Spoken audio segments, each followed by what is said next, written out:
Good morning, Hive friends. Welcome to Hive Time with me, Teacher Lori. And you're you. What's your name? Tell me. Louder. I can't hear you. Louder. Louder. Too loud. It's early morning, remember. Or whenever you listen to this. Shh. We're indoor voices. But you got this. Anyway, good morning, Hive friends. Welcome. Today we're going to read a book called A Quiet Place. Because sometimes it's needed to be quiet, huh? I know I have a hard time personally being quiet. I'm not a quiet person by nature. And that's okay. But even for me, I need to be able to stop and find a quiet place for my brain and my heart and myself. And so do you, and your mom's, dad's, parents, who is ever in your household does too. So we're going to read A Quiet Place today by Douglas Wood, illustrated by Dan Anderson, and it is Aladdin paperbacks. Parents, this is it. Go get your coffee, your shower, your 10 minutes, groceries. I got you, because together we're going to strive and survive in our hive. Anyway, let's do this. Let's do our circle hands. We're going to do them short, I think, because it's a longer book today. But still, maybe we get more than 10 minutes. So I got you. Thumbs up if you're ready. Awesome. Put your hands up. Put your hands down. Slide them very slowly.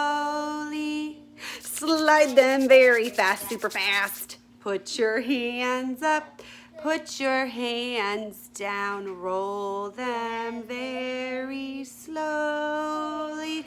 Roll them very fast, super fast today. Lay them in your lap. And since this book is partly pretty mindful, I'm going to take a breath myself and remind you to take a breath with me. So let's do it. Let's raise our shoulders up. Close your eyes if you mean. I'm sitting crisscross applesauce like I always do because it's easier for me to have a circle time sitting on the floor. Crisscross applesauce. Ready? Breathe in. Raise your shoulders up. One more. Now my ears are on, my eyes are open.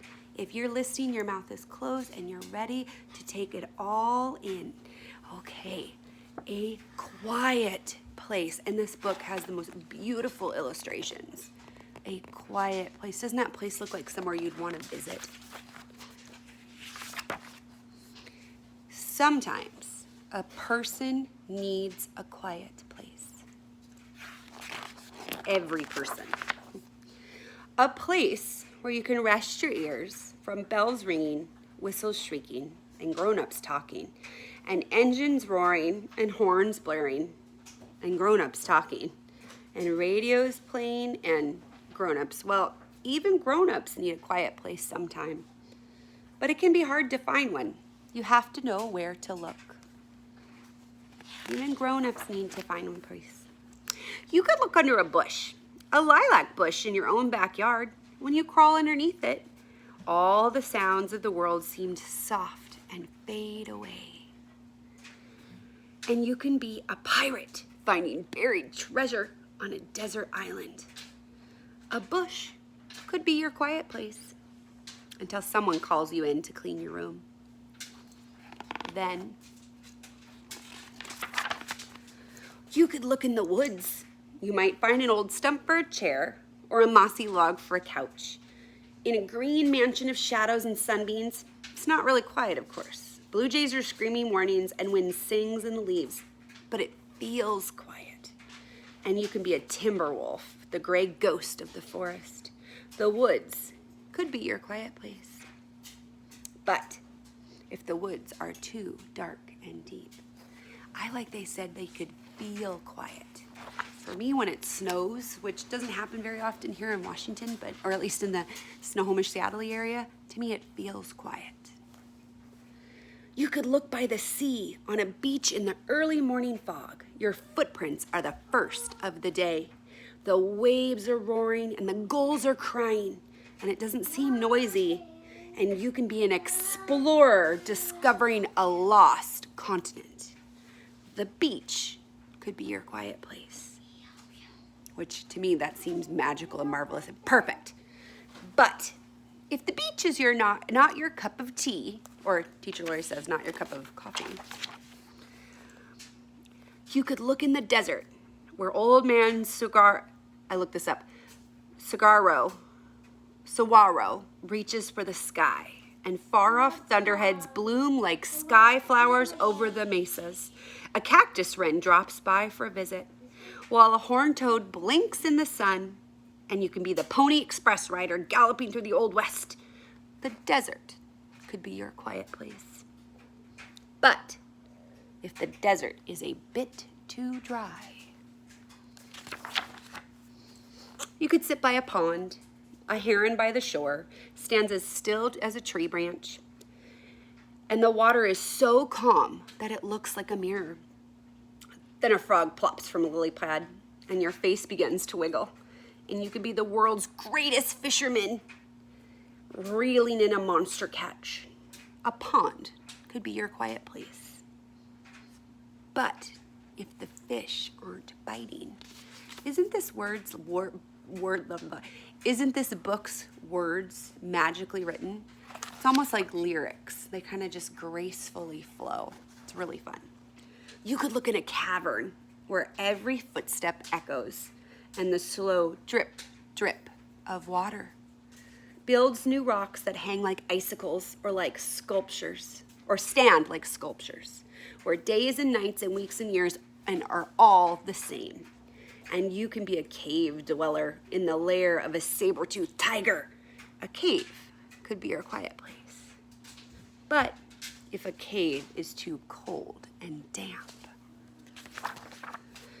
you could climb to the top of a hill where the clouds float by like ships, or alligators, or elephants. On a hilltop, you could see a long ways away and think long thoughts about how and what and why. And you could be a mountain climber at the top of the world. A hilltop could be your quiet place. But if your legs are too tired for climbing, you could wait for a snowy day and lie down in a snowdrift. And all around the falling snow whispers, shh. If you listen closely, you could almost hear it breathing. You breathe soft too, pretending to be a polar bear sleeping. In a land where the snowy silence never ends, a snowdrift could be your quiet place. I didn't even know they said this, but I agree with this. But if it's too warm for snowdrifts, you could visit a museum where brass tigers and bronze lions stand silent guard over fabulous treasures. Every painting is a magic window that is your own imagination, that your own imagination can open wide and climb through. And you can be an artist admiring your own masterpiece. A museum could be your quiet place. But if the museum is closed for renovation, or closed right now for other things, you could go to a secret corner of the library where the only people talking are between the covers of a book. They speak so softly you could hear them only in your head. So when you silent read, you can hear them only in your head. And you read about forests and oceans and deserts and thousands of other things and caverns and museums. A library could be your quiet place. But if the library isn't open yet, we're only doing curbside pickup, which we're currently doing, which is great. You could come home and clean your room and read your own books and think your own thoughts and feel your own feelings and discover the very best quiet place of all. The one that's always there no matter what, where you go or where you stay. The one inside of you. That's such a beautiful book. I think that's so important to have a quiet place sometimes because, frankly, we just live in a noisy world, don't we? Noisy for grown-ups, noisy for kids, noisy for everybody. So, gotta take time and quiet ourselves. So let's take in one deep cleansing breath. Ready? Excellent.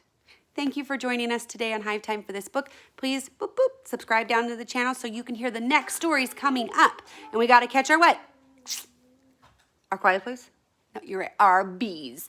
Bzz, oh, they're far away. I got them. Oh, they're struggling. They're pulling. Ah! Got them. I'm bringing home a baby bumblebee. Won't my mommy be so proud of me? I'm bringing home a baby bumblebee. Ouch! Stop. stung me. Time to talk because words are powerful and needed and important. And yes, I'm talking to my baby bumblebee. Won't my mommy be so proud of me? I'm talking to my baby bumblebee. They said what? I'm sorry. How can I help you? Take time for you. Take time to find that quiet. I let go of my baby bumblebee. Won't my mommy be so proud of me? I let go of my baby bumblebee. They're happy to be free. Bye-bye, bumblebees. Bye-bye, Hive friends. We'll see you next time on Hive Time.